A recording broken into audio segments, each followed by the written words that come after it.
All right. In the vein of the Joker, this is I think that Jared Leto's Joker, well, by no means a better performance than Joaquin Phoenix. Watch No. Okay. No. I think it did get too much hate.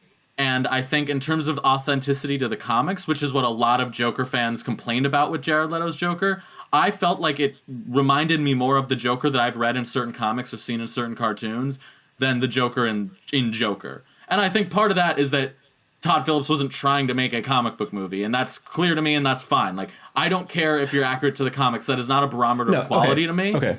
I want to point out there are enough hard Easter eggs in Joker for Todd Phillips to say, I'm not trying to like draw from the comics or whatever. Like, I get what he's trying to say in terms of I'm not trying to make a comic book movie. I get that. But to like try to distance yourself from the source material that you are ripping from to make me go, ooh, every like couple seconds on screen. Like to that response, I don't like that.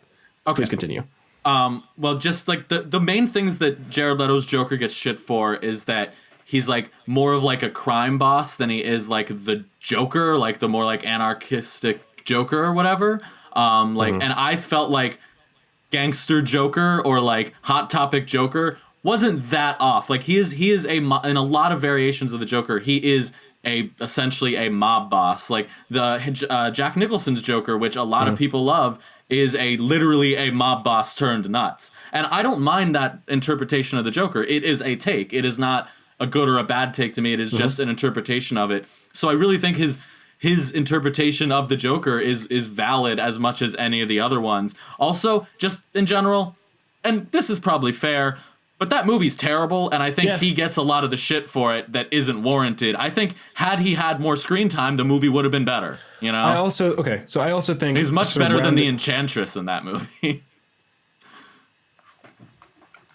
I disagree with that. I think that was okay. So with Jared Leto, I think a part of the reason his Joker is so like vocally hated is that like, I mean, okay, because no one went back and started like shitting on Tommy Lee Jones when Aaron Eckhart did the new Two-Face. Like it's not so much the comparison to other to me, it's like, so before the movie even came out, we're hearing about him sending a box of bullets to Will Smith and a dead rat to Margot Robbie. All that stuff's bad. I agree. I'm just talking about like the performance on screen and that take on the character. I do not think you can separate the two though, because if you're just watching this as a horrible movie, then you would just brush off the Jared Leto Joker as, you know, like I feel like the reason he's still a talking point is because there was so much hype and all of the like I remember when the images came out and like my first thought when they showed the images of him with like the smile tattoo and the damage, whatever, and just looking like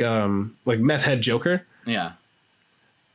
At first I was like, this is an abomination. And then I was like, well, maybe they're doing a fun, edgy new take on the character. And then I thought, well, maybe this is Jason Todd and they're doing the whole, he turns into Joker and then the, whatever, all this shit, which if someone at DC still is trying to put that together, God bless them, but please don't. No, that's not happening. Yeah, like I tried to. He's never coming back. I tried to give it the leeway of like everything leading up to the Suicide Squad was telling me, "Yo, fuck this Joker," and like not a fun like the way that they're in on it way. Like no, like this is just going to be a bad interpretation of the Joker. Yeah, and then you get in there, and he's just like I get that the Joker is supposed to be like weird, just how he carried himself. Like it's like someone described the Joker to him, but he had never seen a Joker before, like any interpretation of the Joker before. Like he's in my head, like for my personal headcanon, the Joker is Mark Hamill, you know, Batman the Animated Series / the Justice League Joker. Like that to me, perfect amount of like zany, scary. Like there's an episode where, like the Joker was about to kill some dude, and then the dude was like, "Please, I'll owe you a favor," and then Joker's just like, "Okay." And then dips for fucking 5 years and then comes back when the guy's like married with a kid and is like, hey, here's the favor. I need you to whatever, blah. Like that is awesome to me. Jack Nicholson being a mob boss. I agree. I mean, yes.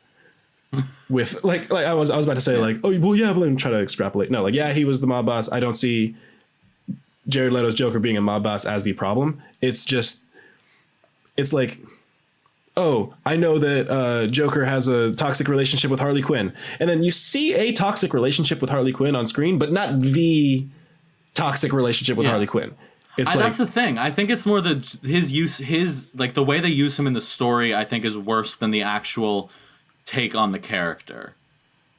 I just every second he was on screen, it was like, and I'm trying to separate like you know what I think of the Joker versus what he's trying to do with it. Because like if I walked into like Joker with Joaquin Phoenix expecting Mark Hamill, I was not going to get that. Yeah. So like, but I still loved, you know, Arthur Fleck. I loved that interpretation of the Joker. I could still see that as like, like in the Crisis of Infinite Earths, where all the Jokers come together to, you know, plot against Batman. Yeah. All the other Jokers kill Jared Leto's Joker first, and then they go do whatever they're going to do. Like he seems like that, like just so not a part of.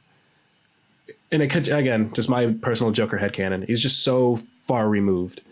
And then as a character without the history of the Joker, he's just weird and dumb.